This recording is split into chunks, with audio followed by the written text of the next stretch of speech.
जय माता दी। नमस्कार दोस्तों, स्वागत है आप सभी का हमारे YouTube चैनल पर। आज बुधवार के दिन मैं आप सभी को सुनाने जा रही हूँ भगवान गणेश की जन्म कथा और उसके साथ सुनेंगे कृष्ण भगवान की जन्म कथा। यह बहुत सुंदर है, पूरा जरूर सुनिएगा। अगर अच्छी लगे तो आगे दूसरों को भी शेयर कीजिएगा। अब सुनिए गणेश जी की जन्म कथा। कहते हैं कि माता पार्वती ने गणेश जी को पुत्र प्राप्ति के लिए कठोर तप किया था। पार्वती की तप से प्रसन्न होकर भगवान गणेश ने उनको यह वरदान दिया था कि आपको बिना गर्भ धारण किए ही दिव्य और बुद्धिमान पुत्र की प्राप्ति होगी। इससे चारों तरफ खुशी का माहौल हो गया। सभी लोग कैलाश पर्वत पर बाल गणेश को देखने आए और भगवान शिव और माता पार्वती के उत्सव में शामिल हुए। उस उत्सव में शनि महाराज भी आए और माता पार्वती ने उनसे बालक को आशीर्वाद देने के लिए कहा, लेकिन वह अपनी दृष्टि के वजह से बच्चे को देखने से बच रहे थे। तभी पार्वती जी ने कहा कि लगता है आपको बालक का आगमन पसंद नहीं आया। तब शनि देव ने कहा, जी ऐसा कोई बात नहीं है माता। लेकिन फिर पार्वती जी के कहने पर उन्होंने जैसे ही अपनी दृष्टि बालक पर डाली, ऐसे ही बालक का सिर आकाश में उड़ गया। चारों तरफ उत्सव का माहौल में हाहाकार मच गया। तब गरुड़ जी से उत्तम सिर लाने को कहा गया और वह हाथी का सिर लेकर आए और उसको बच्चे के शरीर पर रख दिया। फिर शंकर जी ने बच्चे में प्राण डाल दिए। इस तरह गणेश जी को हाथी का सिर प्राप्त हुआ। अब सुनेंगे गणेश जी के जन्म से जुड़ी दूसरी कथा। शिव पुराण में भगवान गणेश के जन्म को लेकर एक कथा है। इस कथा के अनुसार माता पार्वती ने एक बार अपने शरीर पर मैल हटाने के लिए हल्दी लगाई थी। इसके बाद जब उन्होंने हल्दी उपटन उतारी तो उससे एक पुतला बना दिया और फिर उसमें प्राण डाल दिए। इस तरह भगवान गणपति का जन्म हुआ। तब माता पार्वती ने द्वार पर बैठने का आदेश दिया और गणेश जी को कहा कि कोई भी घर के अंदर ना आ पाए। कुछ समय बाद भगवान शिव आए तो गणेश जी ने अंदर जाने नहीं दिया और विवाद शुरू हो गई। इससे शिव जी को क्रोध आ गया और विवाद ने युद्ध का रूप धारण कर लिया। युद्ध में शिव जी ने गणेश जी का सिर काट दिया। पार्वती जब बाहर आई तो यह देखकर रोने लगी। तब भगवान शिव ने गरुड़ जी से कहा कि उत्तर दिशा की तरफ जाओ और जो भी माँ अपने बच्चे की तरफ पीठ करके सोई हो उस बच्चे का सिर ले आना।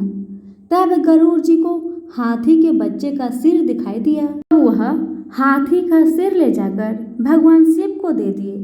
शिव जी ने सिर को शरीर से जोड़ दिया और प्राण डाल दिए। इस तरह गणेश जी को हाथी का सिर प्राप्त हुआ।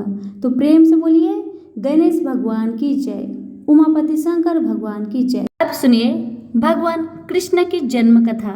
तो प्रेम से बोलिए श्री कृष्ण भगवान की जय। भाद्रपद महीने की कृष्ण पक्ष की अष्टमी तिथि को घनघोर अंधेरी आधी रात को रोहिणी नक्षत्र में मथुरा के कारागार में वासुदेव की पत्नी देवकी के गर्भ से भगवान श्री कृष्ण ने जन्म लिया था।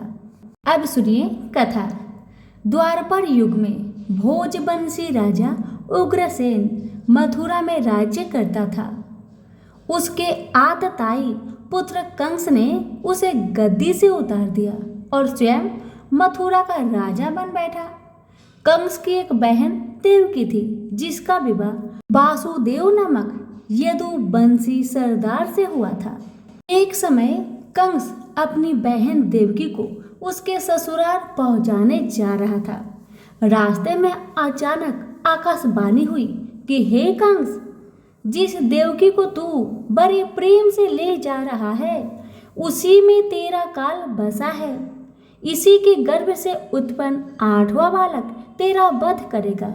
यह सुनकर कंस वासुदेव को मारने के लिए उद्धत हुआ। तब देवकी ने उसे विनय पूर्वक कहा, मेरे गर्भ से जो संतान होगी उसे मैं तुम्हारे सामने ला दूंगी। बहनोई को मारने से क्या लाभ होगा तुम्हें?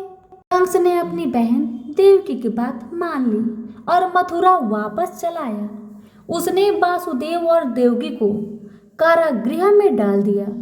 वासुदेव देवकी के एक एक करके 7 बच्चे हुए और 7 को जन्म लेते ही कंस ने मार डाला। अब 8वां बच्चा होने वाला था। कारागार में उन पर कड़े पहरे बैठा दिए गए थे। उसी समय नंद की पत्नी यशोदा को भी बच्चा होने वाला था। उन्होंने वासुदेव देवकी के दुखी जीवन को देख 8वें बच्चे की रक्षा का उपाय रचा। जिस समय वासुदेव देवकी को पुत्र पैदा हुआ, उसी समय संयोग से यशोदा के गर्भ से एक कन्या का जन्म हुआ, जो और कुछ नहीं सिर्फ माया थी। जिस कोठरी में देवकी वासुदेव कैद थे, उसमें अचानक प्रकाश हुआ और उनके सामने शंख चक्र गदा पद्म धारण किए चतुर्भुज भगवान प्रकट हुए। दोनों भगवान के चरण में गिर पड़े। तब भगवान ने उनसे कहा, अब मैं पुनः नवजात शिशु का रूप धारण कर लेता हूँ। तुम मुझे इसी समय अपने मित्र नंद जी के घर वृंदावन में भेज आओ और उनके यहाँ जो कन्या जन्मी है उसे लाकर कंस के हवाले कर दो। इस समय वातावरण अनुकूल नहीं है, फिर भी तुम चिंता ना करो। जागते हुए पहरेदार सो जाएंगे, कारागृह के फाटक अपने आप खुल जाएंगे और उफनती आथा यमुना तुमको पार जाने का मार्ग दे देगी। उसी समय वासुदेव नवजात शिशु रूप श्री कृष्ण को सूप में रखकर कारागृह से निकल पड़े और अथा यमुना को पार कर नंद जी के घर पहुंचे। वहां उन्होंने नवजात शिशु को यशोदा के साथ सुला दिया और कन्या को लेकर मथुरा आ गए। कारागृह के फाटक पूर्ववत बंद हो गया। अब कंस को सूचना मिली कि वासुदेव और देवकी को बच्चा पैदा हो गया है। उसने बंदी गृह में जाकर देवकी के हाथ से नवजात कन्या को छीनकर पृथ्वी पर पटक देना चाहा, परंतु वह कन्या आकाश में उड़ गई और वहां से कहा, अरे मूर्ख, मुझे मारने से क्या होगा? तुझे मारने वाला तो वृंदावन में जा पहुंचा है। वह जल्द ही तुम्हें तेरे पापों का दंड देगा। ये है भगवान श्री कृष्ण की जन्म कथा। तो प्रेम से बोलिए श्री कृष्ण भगवान की जय। अब सुनिए बुधवार को सुनी जाने वाली कुछ कथाएं। एक बार गणेश जी महाराज एक सेठ जी के खेत में से जा रहे थे, तो उन्होंने 12 दाने अनाज के तोड़ लिए। फिर गणेश जी के मन में पछतावा हुआ कि मैंने तो सेठ जी के यहाँ चोरी कर ली। तो गणेश जी सेठ जी के 12 साल की नौकरी करने लग गए। एक दिन सेठानी राख से हाथ धोने लगी तो गणेश जी ने सेठानी का हाथ पकड़कर मिट्टी से हाथ धुला दिया। सेठानी सेठ से बोली कि ऐसा क्या नौकर रखा है, नौकर होकर उसने मेरा हाथ पकड़ लिया। सेठ जी ने गणेश को बुलाकर पूछा कि तुमने सेठानी का हाथ क्यों पकड़ा? तो गणेश जी ने बोला कि मैंने तो एक सीख की बात बताई है। राख से हाथ धोने से घर की लक्ष्मी नाराज होकर घर से चली जाती है और मिट्टी से हाथ धोने से आती है। सेठ जी ने सोचा कि गणेश है तो सच्चा। थोड़े दिनों बाद कुंभ का मेला आया। सेठ जी ने कहा, गणेश, सेठानी को कुंभ के मेले में स्नान करा के ले आओ।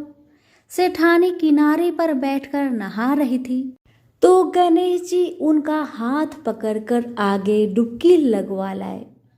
घर आकर सेठानी ने सेठ से कहा कि गणेश ने तो मेरी इज्जत ही नहीं रखी और इतने सारे आदमियों के बीच में मुझे घसीट कर आगे पानी में ले गए। तब सेठ जी ने गणेश जी को पूछा कि ऐसा क्यों किया? तो गणेश जी ने कहा कि सेठानी किनारे बैठकर गंदे पानी से नहा रही थी, तो मैं आगे अच्छे पानी में डुबकी लगवा कर ले आया। इससे अगले जन्म में बहुत बड़े राजा और राजपाट मिलेगा। सेठ जी ने सोचा कि गणेश है तो सच्चा। एक दिन घर में पूजा पाठ हो रही थी, हवन हो रहा था। सेठ जी ने गणेश को कहा कि जाओ सेठानी को बुलाकर ले आओ। गणेश जी सेठानी को बुलाने गया तो सेठानी काली चुनरी ओढ़कर चलने लगी तो गणेश जी ने काली चुनरी फाड़ दी और कहा कि लाल चुनरी ओढ़ के चलो। सेठानी नाराज होकर सो गई। सेठ जी ने आकर पूछा क्या बात है, तो सेठानी ने बोली कि गणेश ने मेरी चुनरी फाड़ दी। सेठ जी ने गणेश को बुलाकर बहुत डांटा और कहा तुम बहुत बदमाशी करते हो। तो गणेश जी ने कहा पूजा पाठ में काला वस्त्र नहीं पहनते हैं, इसलिए मैंने लाल वस्त्र के लिए कहा। काला वस्त्र पहनने से कोई भी शुभ काम सफल नहीं होता है। फिर सेठानी ने सोचा कि गणेश है तो समझदार। एक दिन सेठ जी पूजा करने लगे तो पंडित जी ने बोला कि वो गणेश जी की मूर्ति लाना भूल गया, अब क्या करे। तो गणेश जी ने बोला कि मेरे को ही मूर्ति बनाकर विराजमान कर लो, आपके सारे काम सफल हो जाएंगे। यह बात सुनकर सेठ जी को भी बहुत गुस्सा आया और वो बोले कि तुम तो अब तक सेठानी से ही मजाक करते थे, मेरे से भी करने लग गए। तो गणेश जी ने कहा मैं मजाक नहीं कर रहा हूँ, मैं सच बात कह रहा हूँ। इतने में ही गणेश ने गणेश जी का रूप धारण कर लिया और सेठ और सेठानी ने ही गणेश जी की पूजा की। पूजा खत्म होते ही गणेश जी अंतर ध्यान हो गए। सेठ सेठानी को बहुत धोखा हुआ और उन्होंने कहा कि हमारे पास तो गणेश जी रहते थे और हमने उनसे इतना काम करवाया। तो गणेश जी ने सपने में आकर सेठ जी को कहा कि आपके खेत से मैं 12 अनाज के दाने तोड़ लिया था, उसी का दोष उतारने के लिए मैंने आपके यहाँ काम किया था। गणेश जी की कृपा से सेठ जी के करोड़ों की माया हो गई। हे गणेश जी महाराज, जैसे सेठ जी को दिया वैसा सबको देना, कहते को सुनते को और सारे परिवार को दे। प्रेम से बोलिए जय श्री गणेश। एक गांव में एक साहूकार रहता था। साहूकार की एक बेटी थी जो कि हर रोज पीपल सींचने जाती थी। पीपल के वृक्ष में से लक्ष्मी जी प्रकट होती थी और चली जाती। एक दिन लक्ष्मी जी ने साहूकार की बेटी से कहा कि तू मेरी सहेली बनेगी। तब लड़की ने कहा मैं अपने पिताजी से पूछकर कल बताऊंगी। अब साहूकार की बेटी ने घर आकर अपने पिता को सारी बात बताई। तब उसके पिताजी बोले कि वह तो लक्ष्मी माता है, आपने को और क्या चाहिए, तुम लक्ष्मी माता की सहेली बन जाओ। दूसरे दिन वह लड़की फिर गई। तब लक्ष्मी जी पीपल के पेड़ से निकलकर आई और कहने लगी सहेली बनेगी मेरी। तब लड़की ने कहा हाँ क्यों नहीं, जरूर बनूंगी। अब लक्ष्मी जी और वह लड़की दोनों जन सहेली बन गई। एक दिन लक्ष्मी जी ने अपनी सहेली को खाने का न्योता दिया। घर आकर लड़की ने अपने माँ पिता से कहा कि मेरी सहेली ने मुझे खाने का न्योता दिया है। तब पिता ने कहा कि सहेली के यहाँ जिमने जाइयो, पर संभाल कर जाना। तब वह लक्ष्मी जी के यहाँ जिमने गई तो लक्ष्मी जी ने उसे 1-2 साल ओढ़ने के लिए दिया, रुपए दिए, सोने की चौकी, सोने की थाली में 36 प्रकार के भोजन करा दिए। जिम कर जब वह जाने लगी तो लक्ष्मी जी ने पल्ला पकड़ लिया और कहने लगी कि मैं भी तेरे घर जिमने आऊंगी। तब लड़की ने कहा हाँ सहेली क्यों नहीं, जरूर आना। अब वह घर जाकर चुपचाप बैठ गई। तब पिता ने पूछा कि सहेली की यहाँ से जिम कर आ गई और तू उदास क्यों बैठी है? तब उसने कहा, पिताजी, मेरे को तो लक्ष्मी जी ने इतना कुछ दिया, अनेक प्रकार के भोजन कराए, परंतु मैं कैसे उनको जिमाऊंगी? अपने घर में तो कुछ भी नहीं है। तब उसके पिता ने कहा, गोबर मिट्टी से चौका लगाकर घर की सफाई कर लेना, 4 मुख वाला दिया जलाकर लक्ष्मी जी का नाम लेकर रसोई में बैठ जाना। लड़की सफाई करके लड्डू लेकर बैठ गई। उसी समय एक रानी नहा रही थी। उसका 9 लखा हार चील उठाकर ले गई और उसके घर वह 9 लखा हार डाल गई और उसका लड्डू ले गई। बाद में वह हार को तोड़कर बाजार में गई और सामान लाने लगी तो सुनार ने पूछा कि क्या चाहिए? तब उसने कहा कि सोने की चौकी, सोने के थाल, साल दुसाला दे दे, मोहर और सामग्री दे, 36 प्रकार का भोजन हो जाए, इतना सामान दे। सारी चीजें लेकर बहुत तैयारी करी और रसोई बनाई। तब गणेश जी से कहा कि लक्ष्मी जी को बुलाओ।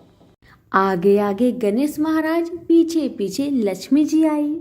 उसने फिर चौकी डाल दी और कहा, सहेली चौकी पर बैठ जा। तब लक्ष्मी जी ने कहा, सहेली चौकी पर तो राजा रानी के भी मैं नहीं बैठी, किसी के भी यहाँ नहीं बैठी। तो उसने कहा, पर मेरे यहाँ तो तुम्हें बैठना ही पड़ेगा। फिर लक्ष्मी जी चौकी पर बैठ गई। तब उसने बहुत खातिर की, जैसे लक्ष्मी माता ने करी थी वैसे ही उसने भी करी। लक्ष्मी जी उस पर बहुत प्रसन्न हुई और घर में खूब रुपए एवं लक्ष्मी हो गई। साहूकार की बेटी ने कहा, मैं अभी आ रही हूँ, तुम यहीं पर बैठी रहना। और वह चली गई। लक्ष्मी जी गई नहीं और चौकी पर बैठी रही। उसको बहुत दौलत दी। हे लक्ष्मी माता, जैसे आपने साहूकार की बेटी को दिया वैसे सबको देना। कहानी सुनते, हुक्कारा भरते अपने सारे परिवार को देना, पीहर में देना, ससुराल में देना, बेटे पोते को देना। हे लक्ष्मी माता, सबका कष्ट दूर करना, दरिद्रता दूर करना, सबकी मनोकामना को पूर्ण करना। तो प्रेम से बोलिए, लक्ष्मी माता की जय हो। प्रभु श्री कृष्ण ने गोपियों के साथ बहुत सी लीला की है। श्री कृष्ण गोपियों की मटकी फोड़ते और माखन चुराते और गोपियाँ श्री कृष्ण का उल्हाना लेकर यशोदा मैया के पास जाती। ऐसा बहुत बार हुआ। एक बार की बात है कि यशोदा मैया प्रभु श्री कृष्ण को उल्हाने से तंग आ गई और छड़ी लेकर श्री कृष्ण की ओर दौड़ी।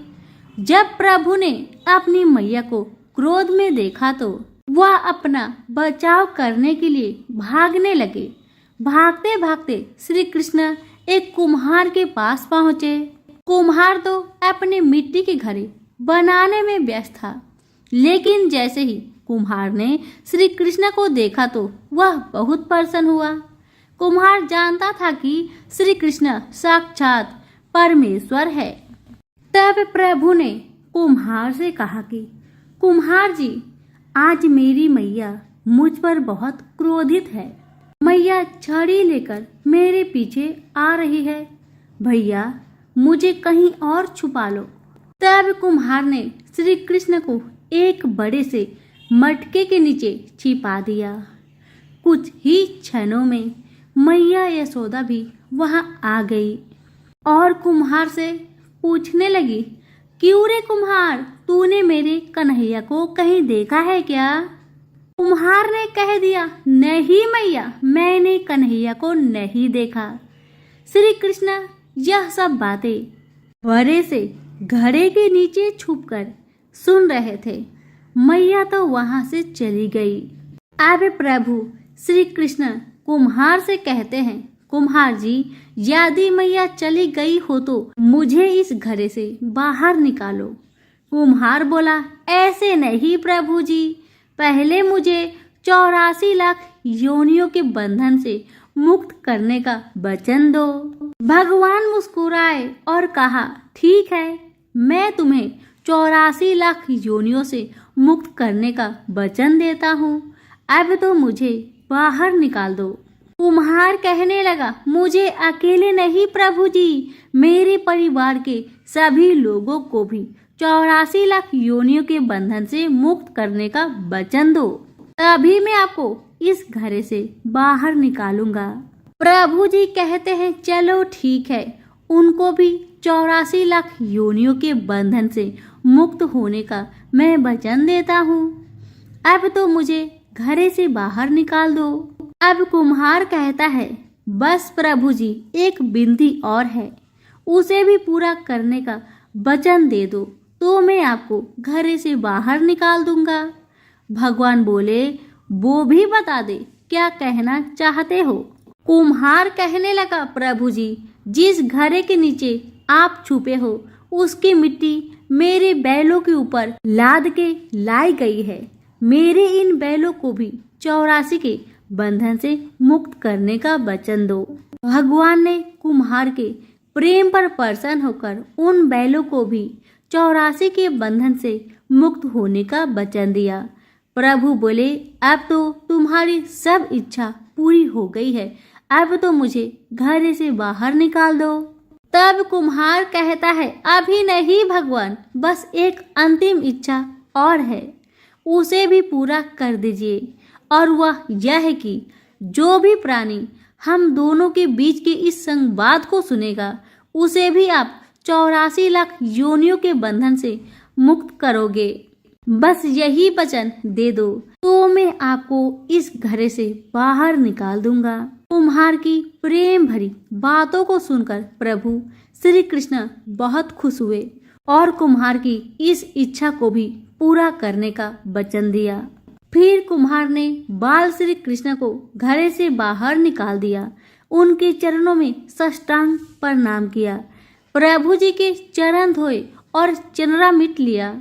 अपनी पूरी झोपड़ी में चनरा मिट का छिड़काव किया और प्रभु जी के गले लगकर इतना रोए कि प्रभु में ही विलीन हो गए।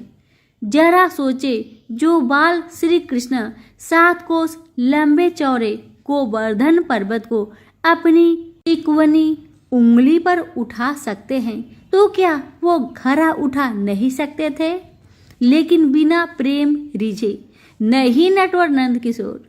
कोई कितने भी यज्ञ करे, अनुष्ठान करे, कितना भी दान करे, चाहे कितनी भी भक्ति करे, लेकिन जब तक मन में प्राणी मात्र के लिए प्रेम नहीं होगा, प्रभु जी कृष्ण मिल नहीं सकते। सभी प्रेम से बोलिए, श्री कृष्ण भगवान की जय हो। दरअसल वज्र भूमि में भगवान श्री कृष्ण के एक परम भक्त रहते थे। उनका नाम था कुंभदास। कुंभदास का एक पुत्र था रघुनंदन।